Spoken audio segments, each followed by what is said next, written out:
So I'm very honored to be joined by in this conversation with Isa Amro and Sari Bashi.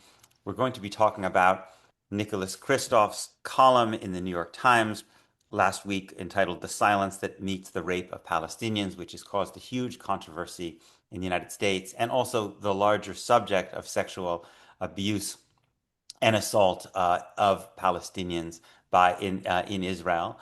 Um, my guests are both featured in Nicholas Kristof's story.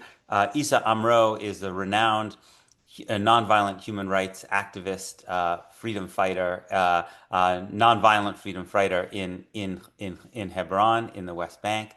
Um, Sari Bashi is the author of the memoir Upside Down Love and the executive director of the Public Committee Against Torture in Israel. Thank you so much for doing this, both of you. Thank you for Thank you having very us. much. Isa, in his column, Nicholas Kristof says that actually he became interested in writing about this because of a conversation with you. And about because you were brave enough to talk about the experience of sexual assault that you had experienced by Israeli soldiers. And I wonder if you can just talk about that conversation with Nick Kristof and how you were able to, you got him to focus on this subject. To be very honest, the subject is not new, and I am not the first person to talk about it. And Nick is not the first writer to write about it. B'Tselem wrote about this kind of misbehavior and about what's going on. Al Jazeera reported that, and many Palestinian and even international media wrote in a different level about what's going on in Gaza or in the West Bank. Usually, I like to talk to international journalists about what's going on in Palestine. And I found that Nick is a trustworthy journalist who will write about what he sees is true. So I told him about my experience. I told him about my community experience and about what's going on in our land and what's going on to my people. And I want everybody, Peter, to come and talk to Palestinians, listen to Palestinians, to visit the field and see and listen and be in touch with Palestinian victims and not to really, what controversial article? Why we call it like that? It's a true article. It's media from the field. It's reporting from the victims, and the opinion of the oppressor is not important. I should say, as a kind of a warning to people that, that in this conversation there may be sensitive and painful subjects discussed. And in the Nicholas Kristof column, he mentioned that you had been brave enough to Isa to mention to him your own experience of sexual abuse from Israeli soldiers, and I wonder if you would be willing to say something about that. You know, Peter, in the first days and the first months of what happened to me, I didn't tell the story. And then I told the story partially. Because it's not easy to talk about it. It's not easy to describe it again because you will live it again. What happened to me as a human rights defender and nonviolence activist in October 7th is something I can't talk about it again. I was kidnapped by Israeli soldiers and by Israeli settlers from outside my house, kidnapped and taken to Israeli military base. They were rejoicing, settlers and soldiers, rejoicing, torturing me. I was pleasing them.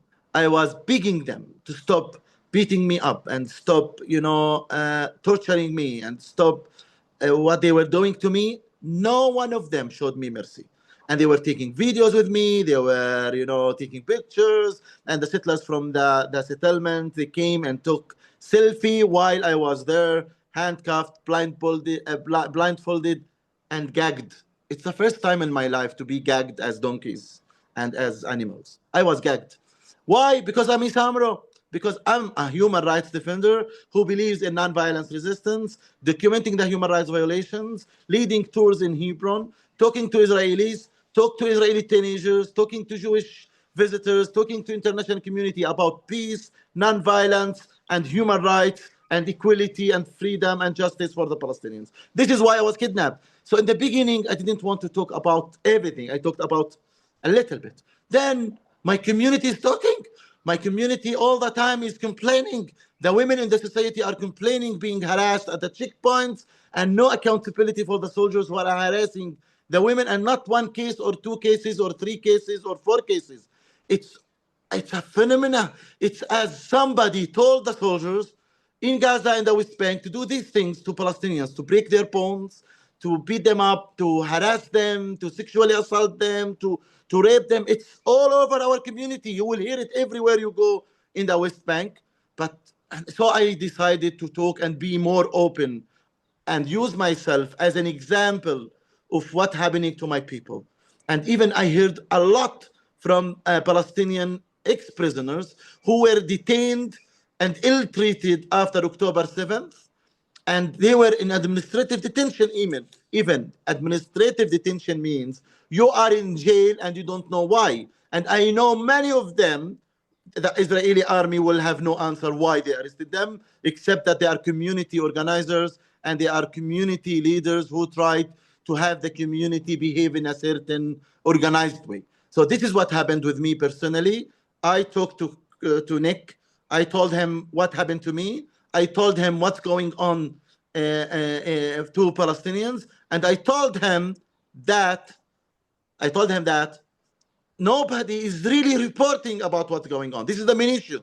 The international media is not covering, or the coverage is not proportional to what's going on the ground. Thank So he you. said, I will do it. Hmm. And thanks to him, and he's brave. And I hope that New York Times will see Palestinians as equal human beings who deserve to be covered. All our stories. So this is a good time for New York Times to be neutral and to give Palestinian enough coverage and cover the reality on the ground. People are talking about Kristof article. Come, you will find tens and hundreds of stories in Gaza or the West Bank. Or the West Bank, we live in under terror, Peter. Now we don't feel safe in our houses. We don't feel safe in our communities. We don't have enough food in West Bank. We don't have enough food. We don't have enough water. Our life is becoming miserable. Why? Because Israeli national security ministers, the Israeli finance minister, and the minister in the defense ministry, they are fascist, and they want to make our life miserable. Thank you. Sorry, you're also quoted in the Nicholas Kristof story. I wonder if you can talk also about how you came to be engaged with him on this subject, and what role you played in the story. I showed him Hebron. I Oh, explained to him occupation, as I did with you, Peter, and I showed him the reality of occupation and apartheid in Hebron. I showed him the violence of the Israeli settlers.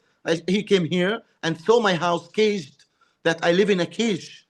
He told me, "Why you live in a cage?" I told him, "Because I have no protection.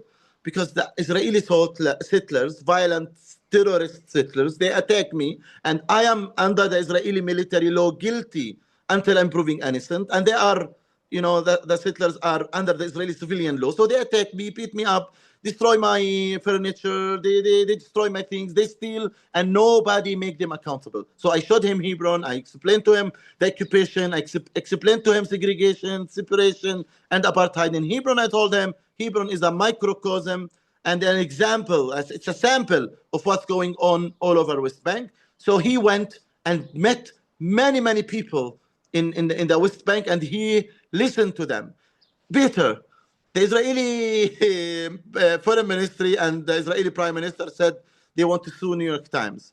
Allow neutral international investigators to investigate this and go to jails now, the Palestinian in jails, and give them protection, because people are not they are not talking about it for two main reasons. One, the stigma, and then the protection, you don't feel safe to talk about it. I talked, after the story, and after, that, after it got a lot of attention, I talked to more Palestinian who suffered from this and told me, Isa, we are ready to talk about it. You talked, it's famous, but they will put us in administrative detention. They threatened us.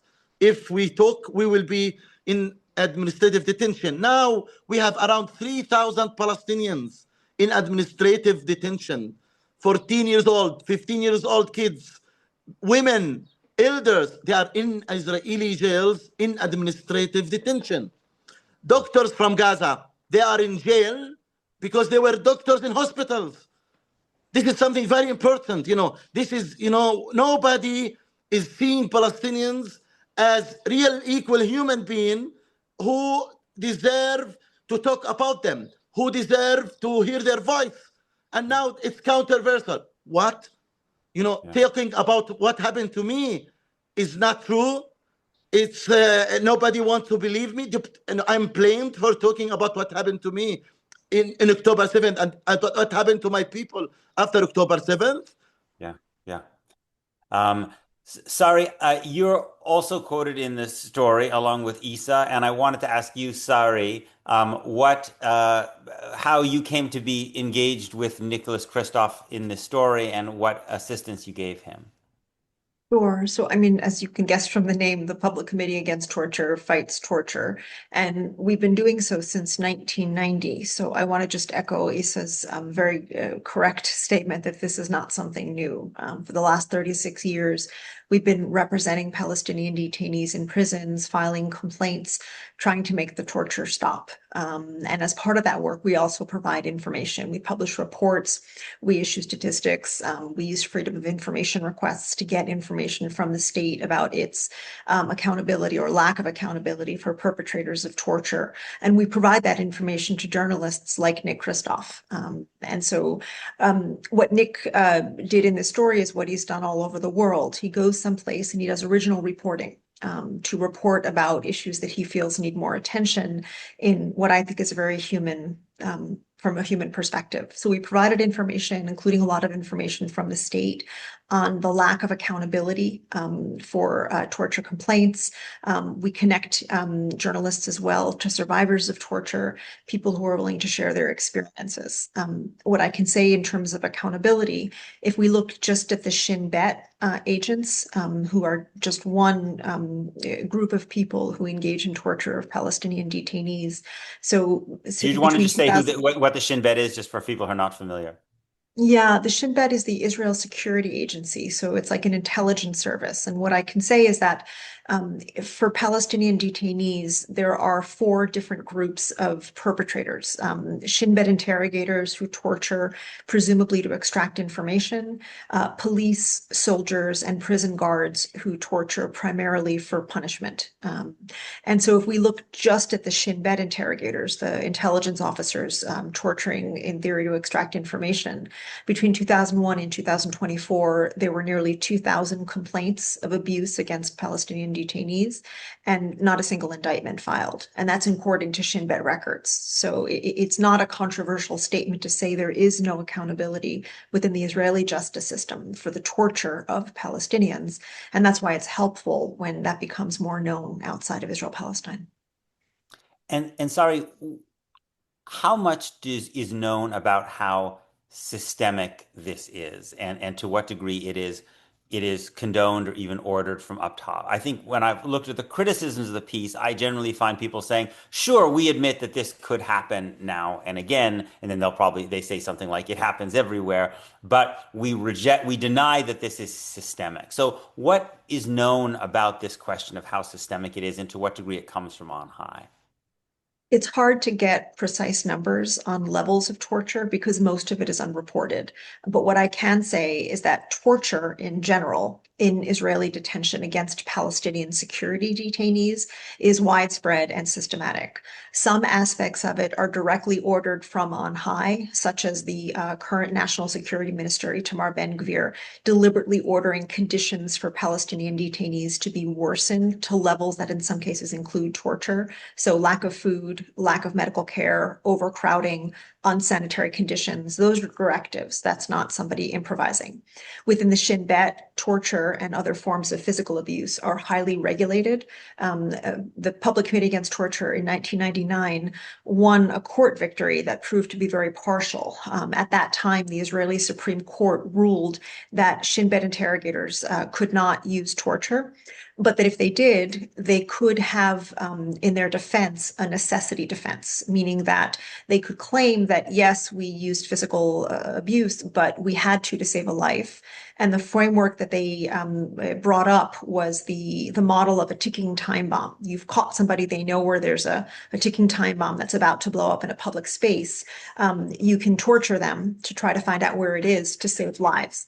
And so in theory, then, while torture is unlawful, you could get advance permission to torture. So there's two problems with that. First of all, torture is never okay. It is never okay. It's an absolute prohibition, even if you think you're saving a life. Second of all, torture does not work all over the world. Research has shown that if you torture somebody, they will say whatever you want them to say to make it stop. It is an unprofessional way of conducting an interrogation. And what happened in the Israeli system since 1999 is that Shin Bet agents, through a regulated procedure, get advance permission from legal advisors within the government to conduct what they call an enhanced interrogation. We call it torture, they call it a special interrogation, but it is highly regulated because when we complain about torture and other forms of cruel and inhumane treatment in those interrogations, we sometimes get answers from the government saying, yes, this was an enhanced interrogation, but, in our view, it was legal or whatever it might be. So some parts of it are highly regulated. When it comes to the physical abuse, and here I'm sorry to be specific, but people need to know. The physical, sexual, and psychological abuse by prison guards, by soldiers, routinely includes beating, including beating on the genitals, threats to kill, threats to rape, electric shocks, being made to sit, stand, or crouch in uncomfortable positions, being told that female family members will be raped, being forced to watch pornographic movies and content and told that is what will happen to the women in your family if you don't do whatever it is we want you to do. This is sleep deprivation, loud noises. This is happening all the time. I haven't seen an order from the government telling prison guards, telling soldiers to rape. What I have seen is when these cases come to light, the government routinely ignores them. We have filed in our history thousands of complaints detailing torture and other forms of abuse. Nearly every single one of those complaints has been closed with no meaningful action taken. And the most obvious case is the one that you and I spoke about a few months ago, which was the famous case in State Teman, where an assault was actually filmed on closed caption television. There were medical records from an Israeli hospital showing how badly a Palestinian detainee had been assaulted, including sexual assault. And the government decided to drop the charges. That's a green light to rape. It's a green light to torture. Isa, in your experience and in the experience of the people, the Palestinians that you talk to, these acts of sexual assault, how often is it because they want to make people become collaborators? That's one of the things that Nick Kristof mentions in his stories, that people do this in order to basically, they threaten that we will do this to you unless you collaborate with us and give information. How much of it is just because they do it because it's a form of vengeance and revenge with no purpose other than that? What have you heard about why this is happening and what's in particular done to the prisoners in terms of what the guards or Shin Bet is trying to get from them? It's not only that Shin Bet. I second what Sari said about what's happening in the Israeli military detention centers. And after October 7th, it's much, much more than to imagine. And it's really crazy what's going on in the detention centers. People losing 40, 50 kilos of their weight in few months for being in jail.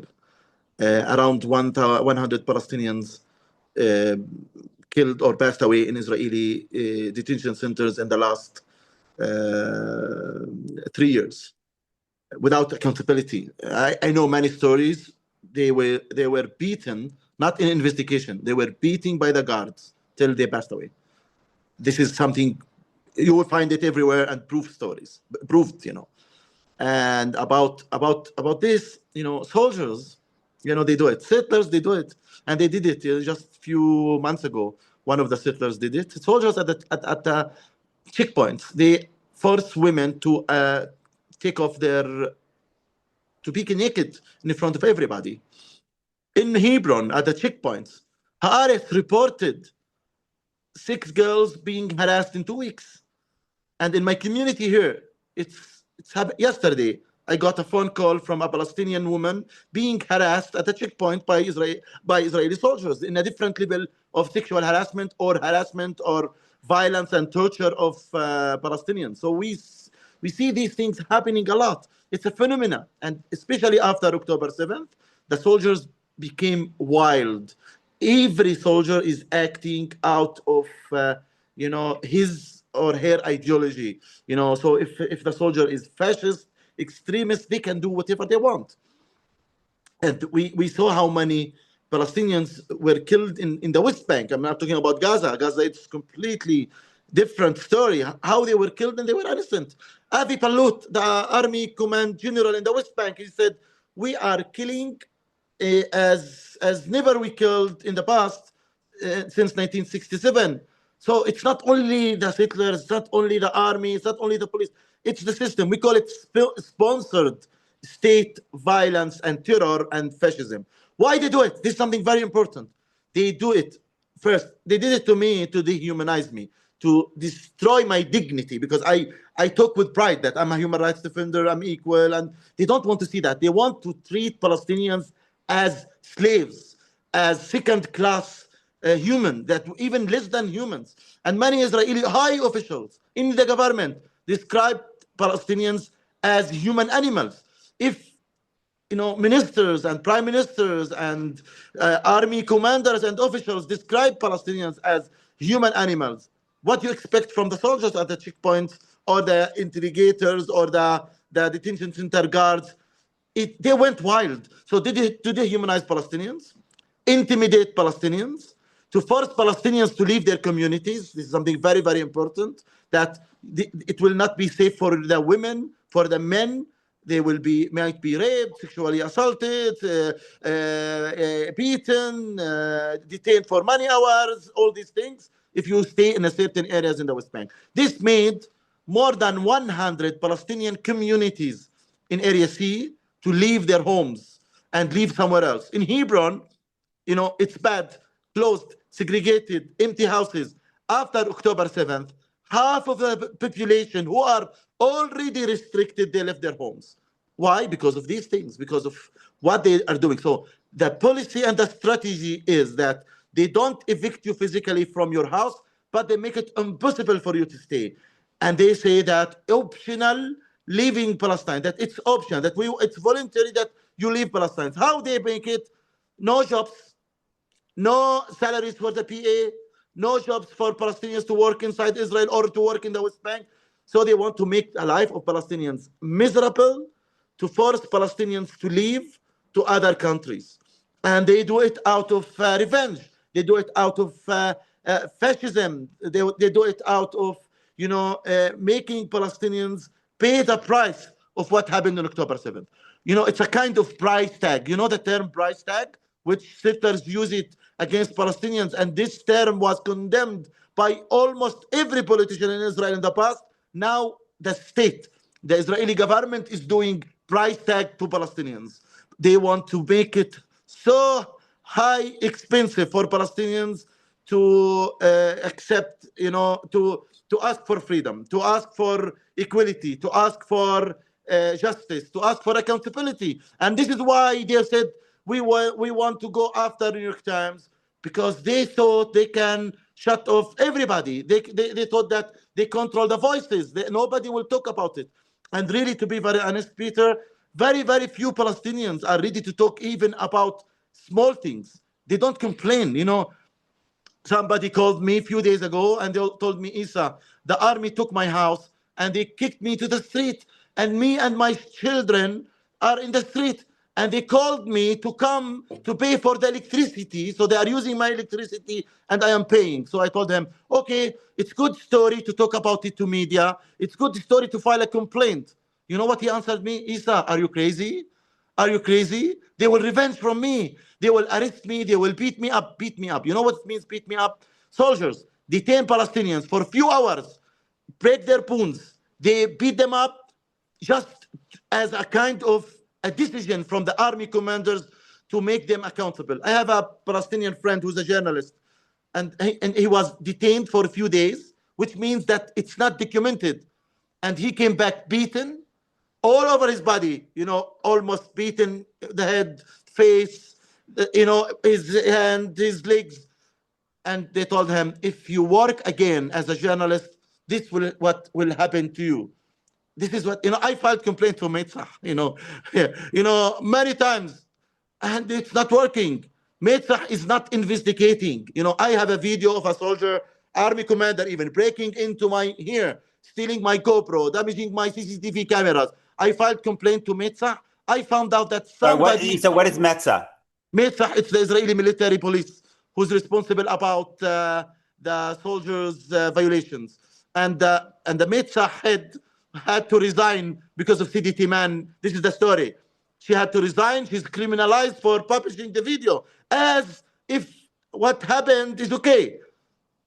The video is the problem. To publish the video is the problem. And what happened from the extremist fascist soldier to that Palestinian. By the way, the Palestinian is in Gaza. He was released during the deal. And Hussam Abu Safiya, the doctor, is kept in jail. Look how they do it. They released him because they wanted to drop the charges. This is how they do. They don't want to make them accountable. And this is how it is. No accountability. Impunity in Israel, impunity from what makes me really angry. The media, the media should be really neutral and professional, because the media is a tool to prevent genocide. The media is a tool to make the occupation more expensive. The media is a tool to remove torture and end torture, or to reduce torture. The media is a tool not to discuss if it's true or not rape. If we talked about rape and sexual assault, everybody should say, let's investigate, let's stop this, let's protect the victims, let's stand with the victims, not to shut them off. Yeah, yeah. Sorry, I was listening since the Kristof column. I've been listening to some discussions by supporters of Israel responding to the Kristof column, and there's one particular thing that I heard that I wanted to ask you to respond to. And it's a conversation. It was a conversation of a podcast sponsored by the Hartman Institute, which is in the United States, in American Jewish circles, quite a prominent, you might say, liberal Zionist kind of publication. And one of the people in the conversation, who's a quite prominent liberal Zionist rabbi named Daniel Hartman, he said again and again that yes, maybe this could happen in rare occurrences, but it couldn't be systematic. And he said again and again, I know my people. I know my people. He's talking about fellow Israelis. And sorry, you are Israeli, right? And I wanted to ask you about this sense that I sometimes hear from Israelis that this is not who we are. This is not what this is not the nature of our society. And I'm curious, just as someone who knows Israel intimately yourself, who is yourself an Israeli, how you respond to someone who says, I know Israelis, we wouldn't do this. You're muted. Sorry. Look, I actually think that the intuition, the instinct to deny that torture could happen it's actually a good one, right? There's something so morally offensive about the intimacy with which torture takes place. It's not that it's okay to kill people by shooting a gun or dropping a bomb on their house, but there's something about the physical intimacy of a torturer to a victim that your mind doesn't want to accept it. Because we don't want to believe that people are capable of such atrocities. And I think that when the proposition is that the people conducting those atrocities are associated with your side, your people, it can be even more difficult. But Israeli authorities are not torturing Palestinians because they're Jewish. They're torturing Palestinians because they hold unchecked power. And any authority of any religion, of any race, that given an opportunity to exercise unchecked power, will usually abuse that power, not because they belong to a particular kind of person, because that's what authorities do. And numerically, look, torture has always been a very big problem in Israeli detention. But in the last several years, even before October 7th, but really mushrooming since October 7th, we see it everywhere. We used to have a filter for whether we would take on a case. If a family member would call and ask us to locate a detainee, in deciding whether or not to represent them, we would make a part of the criteria was there abuse that could be considered severe. We remove that because everybody everybody we visit is giving sworn testimonies of severe mental, physical, and in many cases also sexual abuse, because it is happening so often. And I can share an experience one of our lawyers had visiting a detainee from Gaza. She was taking his testimony and asking him questions, and he was describing very difficult physical abuse and conditions. And then she said, "Have you ever been sexually abused?" And he said, "Oh, no, no, no." And she gently asked more follow-up questions until she got to the question, and I'm sorry for this, how graphic this is, but she asked him if he had ever been penetrated with an object. And he said, "Oh yeah." It didn't even occur to him that that was rape because it was so common. He didn't even have the word for what that is.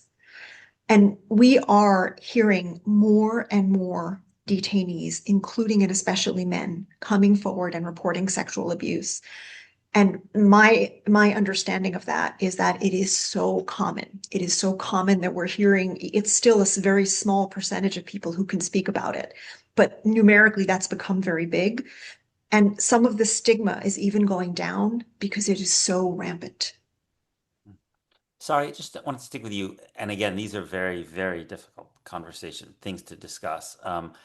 But I would say the thing in the Kristof story that its critics have latched on the most, in my observation, is this claim that there were dogs that may have been involved in some of these acts of torture. And I feel I've seen many people say that that's so completely absurd that it shows that this is just a pack of lies, right? And again, I think nobody could even thinking about this is very, very horrifying. But do you have evidence that suggests that something like this is possible? Peter, you don't know how much I wish we lived in a world where that was absurd. I wish, I wish.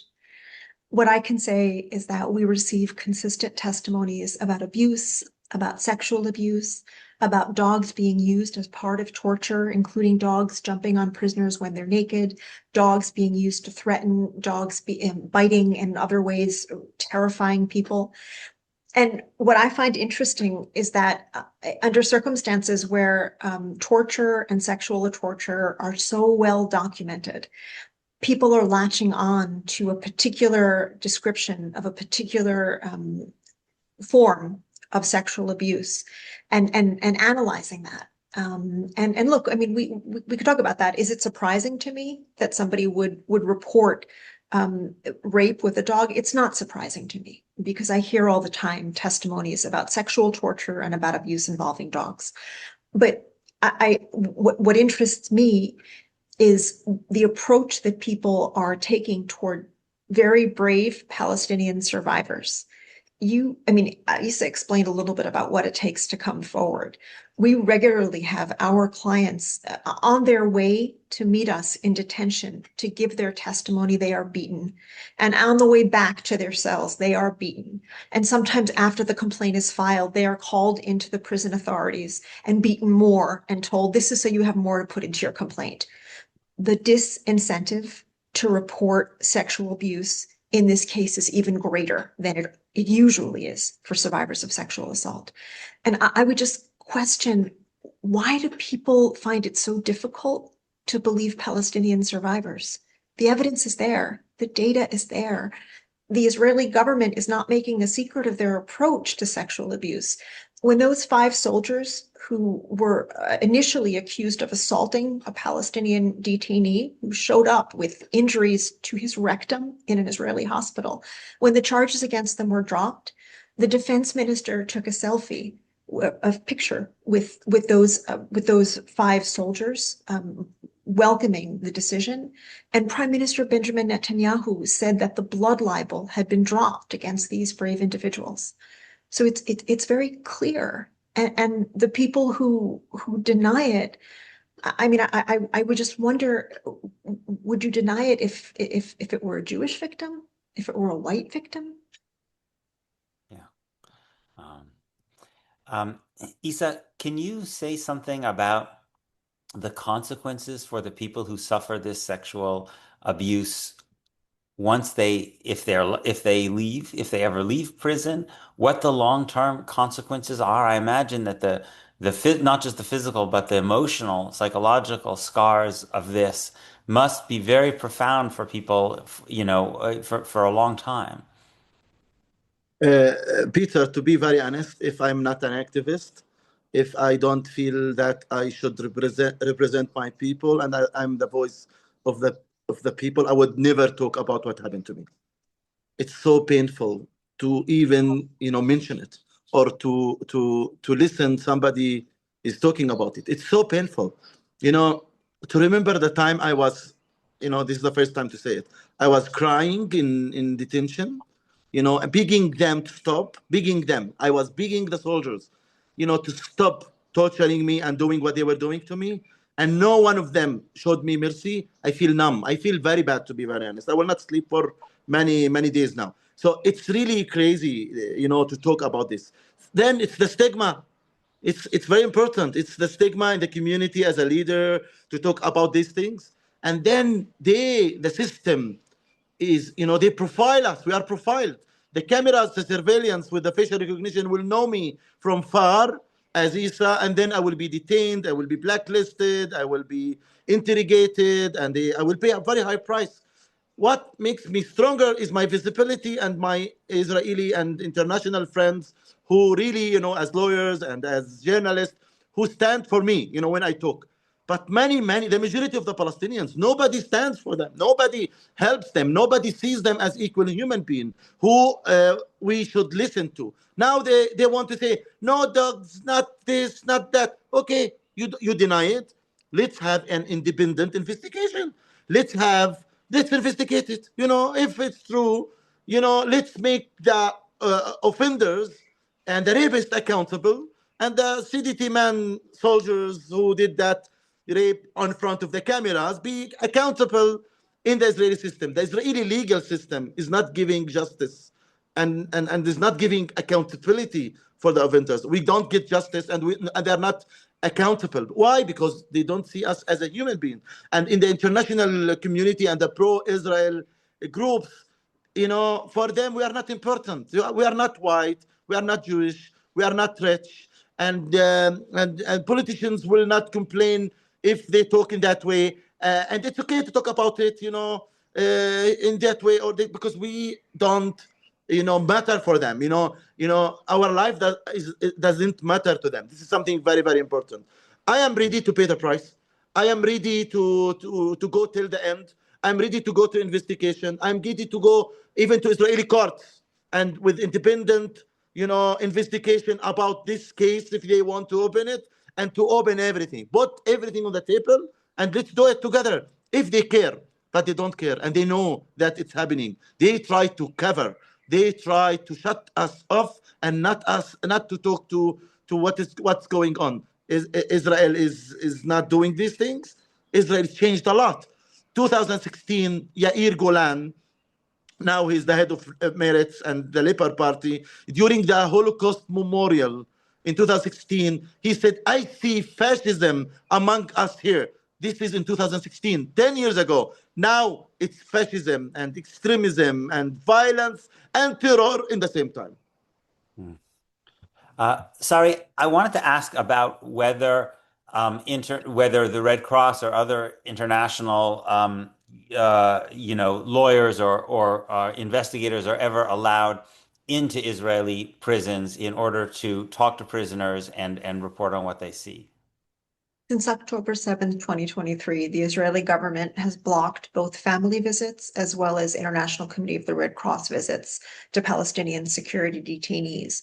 As a result of pressure from a court petition brought by human rights organizations, the government offered to allow the Red Cross to tour the detention centers, but not talk to any detainees. And as far as I understand, the Red Cross said thank you, but no thank you. Because the point of these visits is to be able to understand whether people are being mistreated and if so, to intervene. For the first few months of following October 7th, lawyers were also banned, mostly because the government was disappearing people. So it was arresting Palestinians from Gaza and then not acknowledging that it was holding them. After several months in the spring of 2024, the government began acknowledging and locating many detainees and allowing lawyers like those working for the Committee Against Torture to visit them. The government makes it difficult for us. So they'll schedule a visit months in advance. Our lawyer will be on the way to the prison, and a half hour before the visit is supposed to start, we'll get a call that the person has been moved or that the visit is being canceled. So they make us work very hard in ways that reduce the number of visits, but we are able to visit people. And what's sometimes surprising for me is that even people who are still in custody, they are sometimes willing to file formal complaints against their abusers, even though their abusers are still exercising power over them. And sorry, one other question. One of the other things that I've seen in this criticism of the Kristof piece is the idea that these human rights organizations which often work closely with journalists, as you said, the Public Committee Against Torture worked with Kristof, that basically have an ideological agenda against Israel. That these organizations are motivated by a desire, by a kind of anti-Zionist hostility to Israel, and that's why they produce all of these reports and work with journalists to basically make Israel look bad. And again, since I hear this so frequently in Jewish spaces in the United States, and given that you have been involved in human rights work in a number of different human rights organizations, I wanted to ask you to respond to this accusation. A human rights defender for at least the last 2 decades, and my last position was as the global research director of Human Rights Watch. And I can say that in nearly every country where we report on abuses, the government accuses us of bias against that country. The Egyptians think we're against Egypt. The Thai think we're against Thailand. Everybody thinks that. It's not unique to Israel. And in terms of the motivation of the people in my organization, oh my God, we're trying to make it stop. Peter, it's so bad. We are really, and to be clear, we're giving individual legal assistance. So a lot of what we're trying to do is just to make somebody's life a little bit better. We recently were able, for example, to get a 14-year-old boy with autism who was being held in isolation, subject to threats and attacks. We were able to file a complaint that eventually contributed to him being released to house arrest to his family. So those are the small goals we have. It's very, very small sometimes. We're just trying to make life a little more tolerable for people who are really being held, sometimes literally in basements underground for months, and they're being swept away from the rest of the world. No family visits, no ICRC visits, no ability to communicate. And so we're just trying to have a little bit of a lifeline to help them hold on. Isa, I wanted to end with you. You've been doing this work. I've followed your work for many years now with profound admiration, and yet you describe a situation that has gotten worse and worse in terms of what you've endured, in terms of what other Palestinians have endured. What belief do you still have that that pressure can ultimately create a change? What do you see that makes you believe that it's possible, given everything that you've endured, that ultimately there will be some different, fundamentally different reality for Palestinians in the West Bank and beyond? You know, more and more media reporting about what's going on, I think it will help the victims and it will help us to have a better life and to really, be, uh, you know, to be very sure that making the occupation costly by concrete actions and being creative by increasing awareness, by sanction, by making them accountable for honest reporting, for engaging Palestinian voices and quoting them and giving them a space. That makes huge difference. And to be very honest, we live in a very hard life now. It's much more difficult, not only in Hebron. They managed to Hebronize the whole West Bank. That restriction, settler violence, segregation, separation, army raid. It's happening all over West Bank. To have direct relationship with Palestinians, to support them, to listen to them, because people they don't want to feel that they are alone, and changing our life in a way that listening to us and and be in touch with us makes a huge difference. And unfortunately, Israel would not maintain the occupation for that long without the blind support from the American administration, from the British administration, from the European Union. So we want the American people to pressure their lawmakers to stop the blind support and make it conditional on ending the occupation, on giving Palestinians full rights, on ending torture, on ending, the miserable life Palestinians living. It's really bad that the Israeli government is getting that much support, that much protection, that much, silence from the Americans. I know the American Jews, Peter. I talked to many of them. It's not their principles, it's not their values to support this kind of fascist regime in Israel now. And I'm surprised that the Israelis getting, away of what they are doing now, because that's the Jewish value. The Jews suffered in the past.